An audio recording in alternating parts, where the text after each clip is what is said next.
For over half a century, the National Aeronautics and Space Administration has been a fixture in science, in fiction, and in science fiction as well. The organization I'm talking about, of course, is NASA. But is NASA now at a crossroads?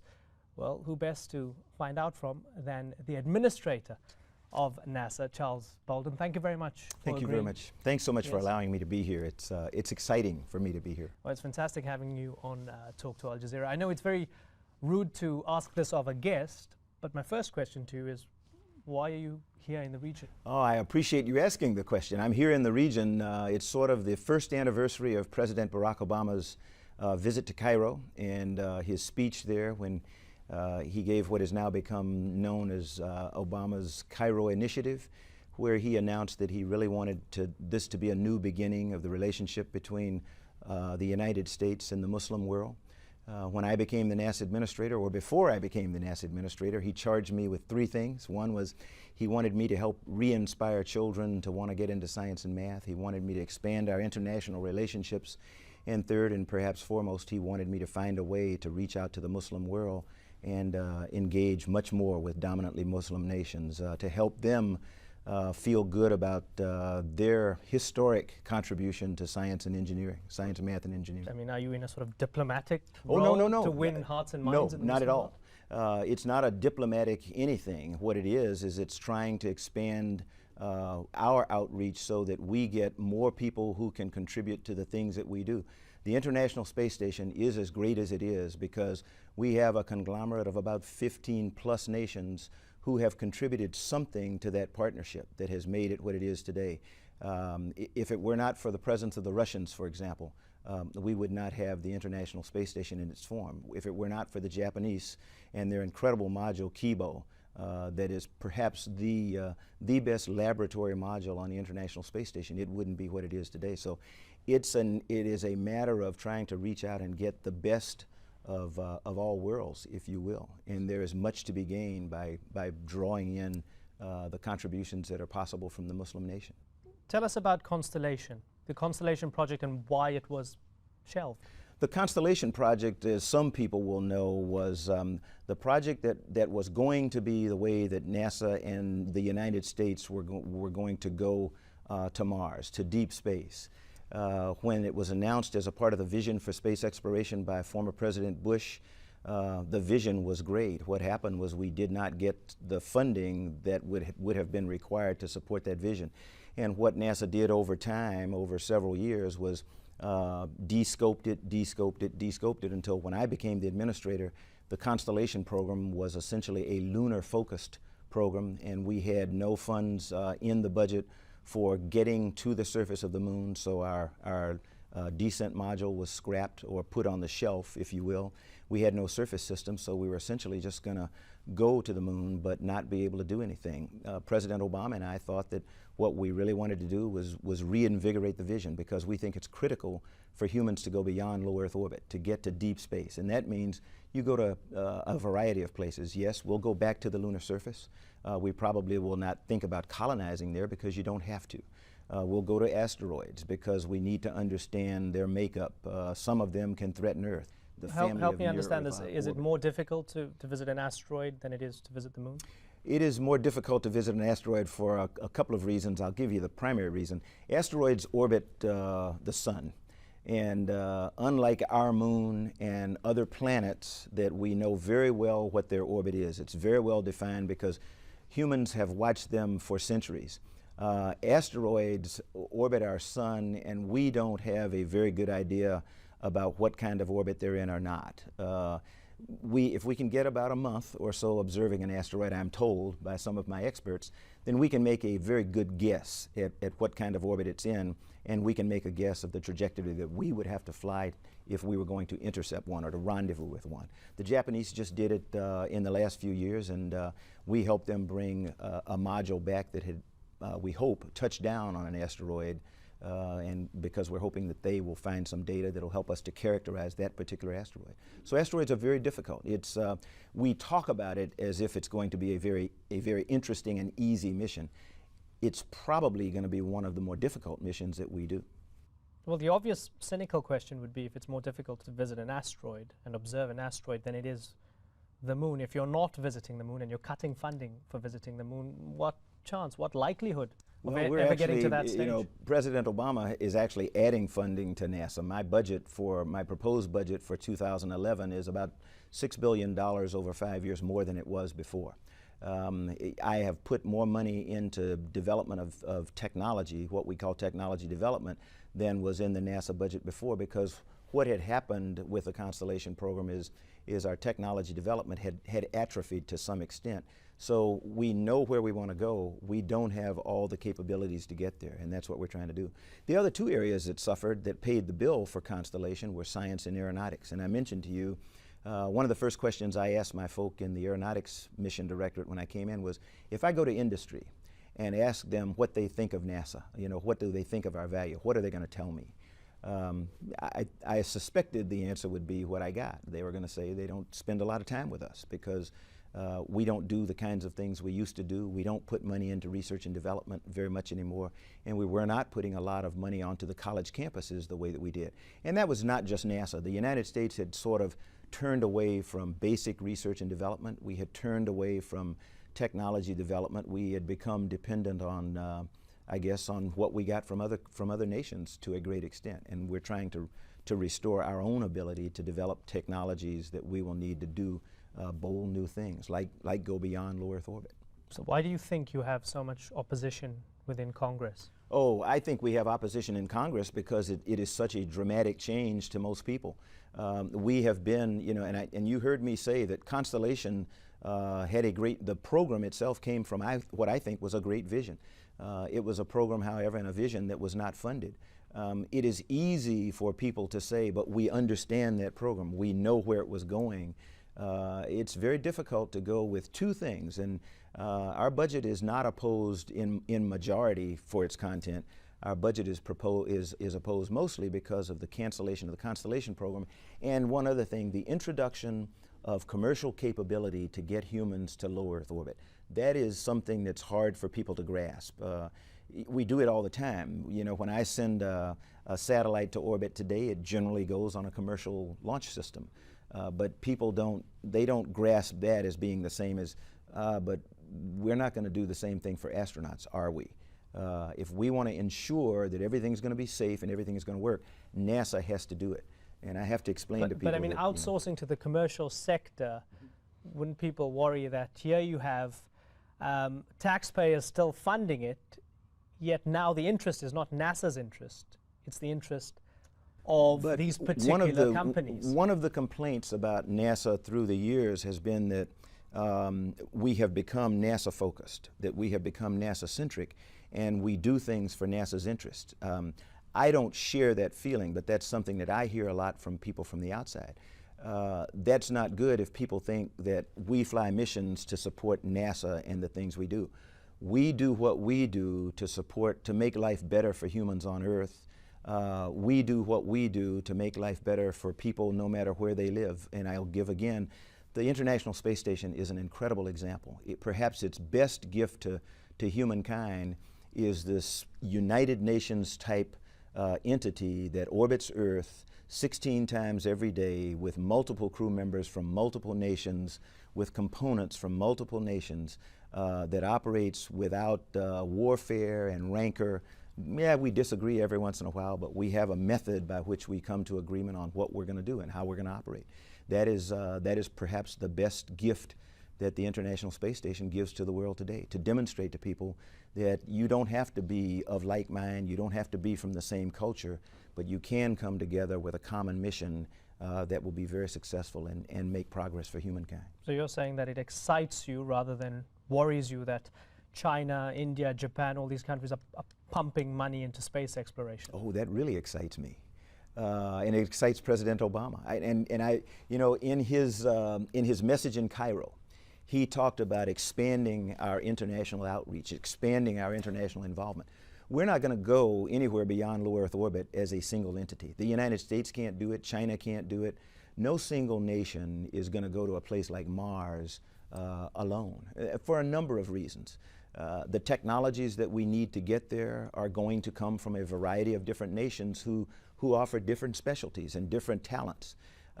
It's expensive. It is incredibly expensive to go to space. That's one of the things that Congress understands very well, and the American people understand very well as we find out how much it really costs. Well, I'm going to ask you about Yes. that in a moment, but first we have to take a short break. Stay with us here on Talk to Al Jazeera.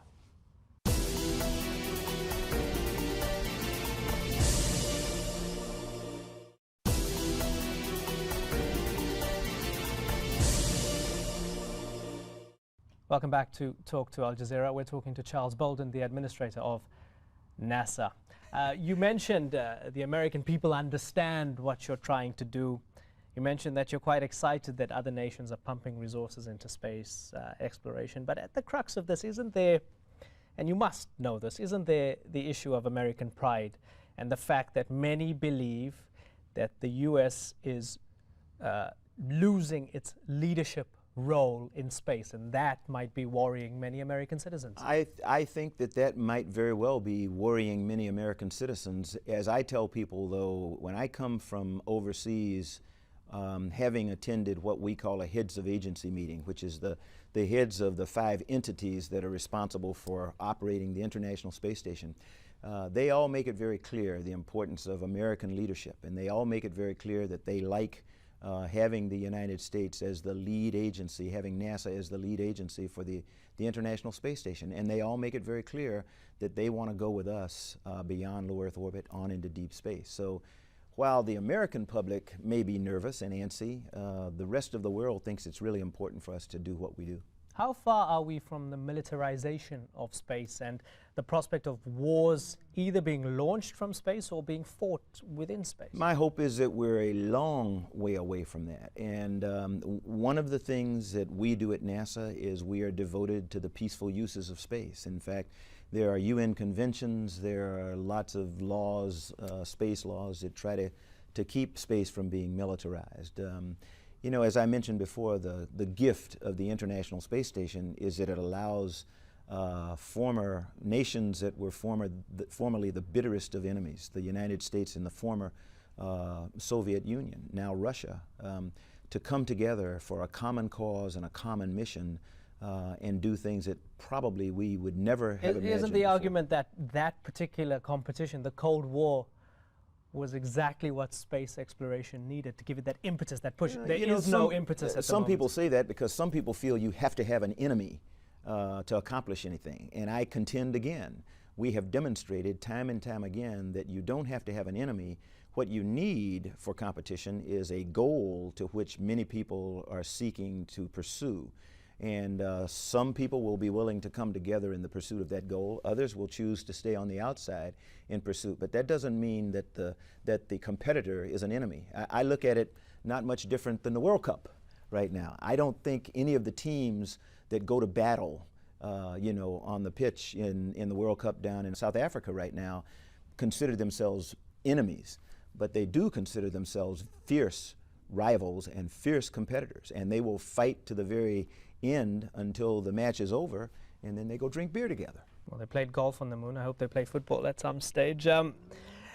We spoke about opposition to you and President Obama within Congress and this new vision that the two of you have for NASA. What about opposition from former NASA Administrator Michael Griffin? Because I've got a quote from him. He says, quote, "The administration's new budget offers a plan to dismantle an ongoing program, but offers no coherent replacement." No coherent replacement. That's pretty strong words from him. And Mike is still a very dear friend, to be quite honest. We have worked together for a number of years. I respect his opinion. I think he respects mine, and I just respectfully disagree with him. I think we have a very coherent plan. The plan brings in a lot more than was there before under Constellation, and the plan is one that includes not just a lunar program, but it includes a lot of development of the technologies and the capabilities that are going to allow us to do the things that the vision for space exploration said America was going to do. It also means that we're going to rely on our international partners much more than before. We're going to do what we call putting them in the critical path, which means we're going to give them or trust them with responsibilities that they may not have been trusted with before. You were a Marine. I am a Marine. You are a Marine. Yes, I'm just retired. You were. But once a Marine, always a Marine. And it's more than just words. We could talk about that for a long time. You conducted fighter pilot missions. No, I was an attack pilot, and there's a subtle difference. In the Vietnam War? I did, long time ago. Why did you become an astronaut after that? I became an astronaut, to be quite honest, because I was inspired by a young man from outside of Columbia, South Carolina, very similar to me, a gentleman by the name of Ron. I always refer to him as the late, great Dr. Ron McNair. He perished on the Challenger in January of 1986. But shortly after becoming an astronaut, I met him. I was a test pilot. And he asked me if I was going to apply for the space shuttle program. I told him, not on your life. And he looked at me and he said, why not? I said, I'd never get picked. And he said, that's the dumbest thing I ever heard. How do you know? If you don't try, how do you know you won't get selected? And so he kind of goaded me into applying, and I applied. But it was also an opportunity for me to give something back to a nation that has been incredibly kind to me, has allowed me to do things that I never dreamed of. So as a Marine who became an astronaut, been to space 4 times? Yes.